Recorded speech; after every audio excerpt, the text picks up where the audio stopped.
Bismillahirrahmanirrahim. Assalamu alaikum. Welcome to our online coaching classes at the platform of Shah Alam College of Health Sciences Multan. I am Maria Naseem and you are joining the lecture of Anatomy and Physiology.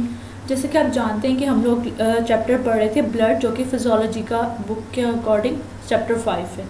इसमें हम लोगों ने पहले इसके different components को study किया कि blood में 2 टाइप्स के जो होते हैं वो कंपोनेंट्स होते हैं, cellular and non cellular components. Cellular में हम देखा था कि 3 टाइप्स के होते हैं, आरबीसीज यानी कि red blood sales, white blood cells and platelets. उसके बाद हम लोगों ने इनके डिसऑर्डर्स को स्टडी करना स्टार्ट किया था।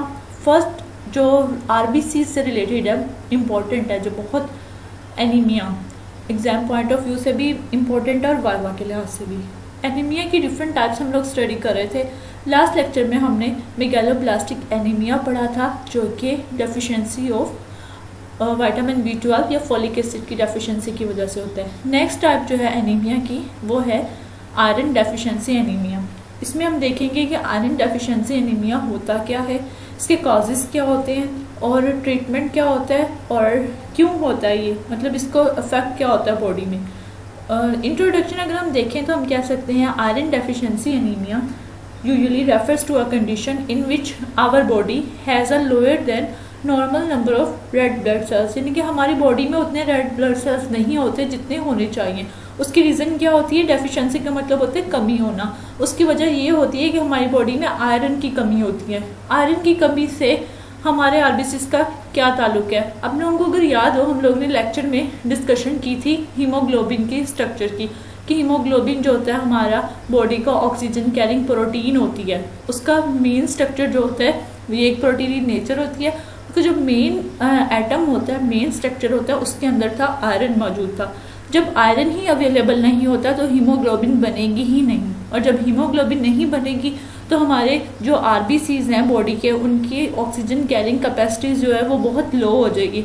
जब वो लो हो जाएगी तो हमारी बॉडी को चूँकि ऑक्सीजन कैरी कर रहे होते हैं, ऑक्सीजन पहुंचा रहे होते हैं, तो ऑक्सीजन की कमी की वजह से बॉडी पे डिफरेंट इफेक्ट आना स्टार्ट हो जाते हैं। इसलिए ये जो आयरन डेफिशिएंसी एनीमिया ये बहुत मोस्ट कॉमन होता है और अक्सर लेडीज़ में ये ज़्यादा होता है और बच्चों में ज़्यादा दिखने को आता है। ये iron is essential mineral that needed to form haemoglobin and oxygen carrying protein inside the RBCs. Iron deficiency anemia is a condition in which the body lacks enough red blood cells to transport oxygen rich blood to the body tissues. Enough का मतलब होता है काफ़ी, यानी कि ये वो condition होती है जिसमें कि हमारे RBCs ऑक्सीजन को कैरी नहीं कर सकते। आप इसको सिंपल ऐसे भी डिफाइन कर सकते हैं, anaemia which cause due to the deficiency of iron, उसको हम बोलते हैं आयरन डेफिशिएंसी एनीमिया, जिसकी वजह से क्या होता है, और it is a condition in which the body lack RBCs to transport oxygen rich blood, यानी कि ऐसी कंडीशन जो कि आयरन की डेफिशिएंसी या आयरन की कमी की वजह से होती है और हमारी बॉडी को प्रॉपर ऑक्सीजन नहीं पहुंच रही होती रेड ब्लड सेल्स के ज़रिए। Iron deficiency anaemia is the most common form of the anaemia and it develops over the time if the body does not have enough iron to manufacture red blood cells. Most common है anaemia की type, और ये अगर काफ़ी लंबे अरसे तक हमारी बॉडी में जो होता है आयरन मैन्युफैक्चर नहीं हो रहा होता है या हम बाहर से इंटेक नहीं कर रहे होते, तब यूजुअली ये जो होता है दिखता है बॉडी में। Without enough iron the body uses up all the iron it has stored in the liver, bone marrow and other organs, जैसे कि स्प्लीन वगैरह हो गए, डिफरेंट ऑर्गन्स हमारी बॉडी के डिफरेंट ऑर्गन्स में। फिर जहाँ जब बॉडी को बॉडी में मौजूद ब्लड जो होता है उसमें आरबीसीज जो होते हैं उनको जब आयरन ही नहीं मिल रहा होता हीमोग्लोबिन बनाने के लिए, क्योंकि आरबीसीज तो बन रहे हैं और उन्होंने क्या करना है, ऑक्सीजन को कैरी करके लेके जाना है, और ऑक्सीजन कौन कैरी करता है, हीमोग्लोबिन, जिसके लिए आयरन चाहिए होता है। जब आयरन ही नहीं होगा तो आरबीसीज तो बन रहे हैं तो हीमोग्लोबिन कैसे आएगी, तो फिर वो कैसे कैरी करके लेके जाएंगे। इसके लिए क्या करते हैं, हमारी बॉडी में जो स्टोर्ड ऑर्गन्स होते हैं जहाँ पे आयरन स्टोर्ड होता है, जैसे कि बोन्स होगी, लीवर होगी, वहाँ से यूज़ होना स्टार्ट हो जाता है, और जब वहाँ से ख़त्म होने लगता है स्टोर्ड ऑर्गन तो हमारी बॉडी जो है वो रेड ब्लड सेल्स भी जो है वो लेस अमाउंट में बनते हैं, जो बनते हैं वो ब्रेक हो जाते हैं। इस कंडीशन को हम आयरन डेफिशिएंसी एनीमिया कहते हैं। ये इसका जनरल कंसेप्ट है। Aetiology of the iron deficiency anaemia, ये जिसको हम causes of iron deficiency anaemia भी कहते हैं। Iron deficiency anemia is usually due to blood loss, poor diet or an inability to absorb enough iron from the food. Blood loss की वजह से होता है, पुअर डाइट, और जब हमारी बॉडी में सही से एब्जॉर्ब नहीं हो रहा होता. क्यों एब्जॉर्ब नहीं हो रहा होता? कोई हमारी इंटेस्टाइन है, उस तरह की कोई सर्जरी हुई होती है, या कोई हम मेडिकेशन ले रहे होते हैं जैसे एंटासिड्स हो गई, कोई भी मेडिसिन जो हमारे बॉडी की एसिडिटी को, स्टमक की एसिडिटी को डिस्टर्ब करती है, एसिडिटी कम करती है, एसिड, वो आयरन के साथ इफ़ेक्ट करती है, इंटरेक्ट करती हैं. ब्लड लॉस में हमारे पास आ जाता है कोई ऐसी कंडीशन है बॉडी की, फॉर एग्जांपल पाइल्स जिसे हीमोराइड्स कहते हैं, वो हो गई, और इसके अलावा डिफरेंट वुमेंस में हो गई, हैवी मेंस्ट्रुअल पीरियड्स हो गए, चाइल्ड बर्थ के दौरान जो होती है अगर ब्लीडिंग ज़्यादा हो जाती है तो, और इसके अलावा पुअर डाइट अगर हम लेते हैं जिसमें आयरन का बहुत कम इनटेक होता है. आयरन कंटेनिंग फूड जैसे कि हमारे पास रेड मीट हो गई, पोल्ट्री हो गई, फ़िश हो गई, इसके अलावा ग्रीनी वेजिटेबल्स हो गई, ये सारी की सारी आयरन रिच फूड्स होती हैं. इनका अगर हम लो इनटेक लेते हैं तो उस वजह से भी हमारे अंदर आयरन की डेफिशिएंसी हो जाती है, which cause iron deficiency anaemia.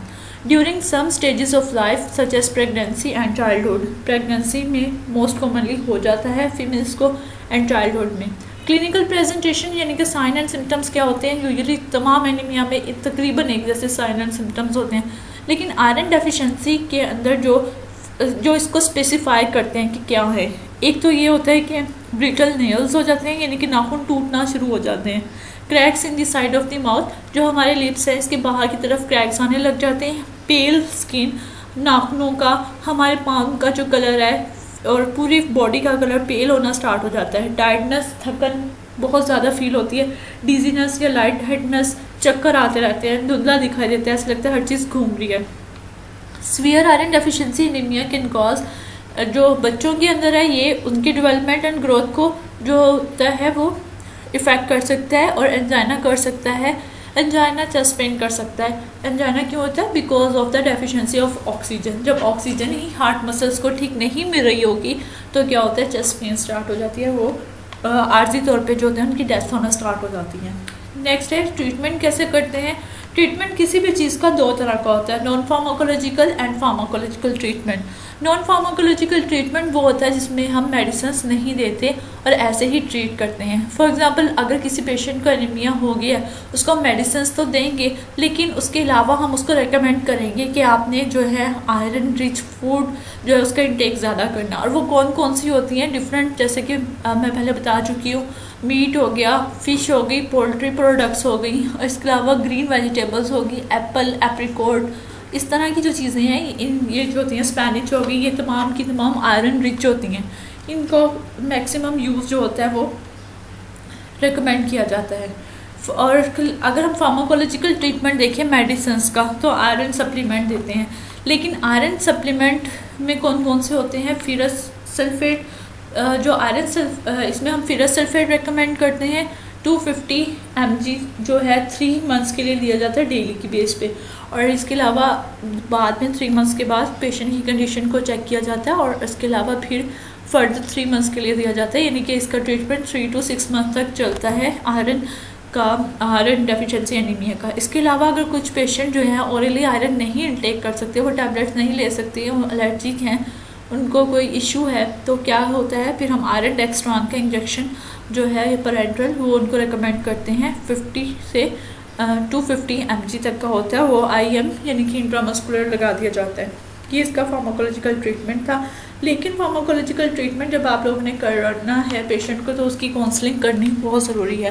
Counselling में पेशेंट को ये बताना है कि जब भी आपने मेडिसिन लेनी है आयरन वाली, तो या तो खाने से पहले लेनी है, खाने के 2 घंटे बाद, यानी कि बिल्कुल हमने खाली पेट लेनी होती है. ये उसकी रीज़न क्या होती है? जैसे हम कुछ खाते हैं तो हमारी बॉडी के अंदर एसिड जो होता है स्टमक में रिलीज़ होना स्टार्ट हो जाता है, उस डाइट को जो है, जो उस खुराक को, फूड को डाइजेस्ट करने के लिए.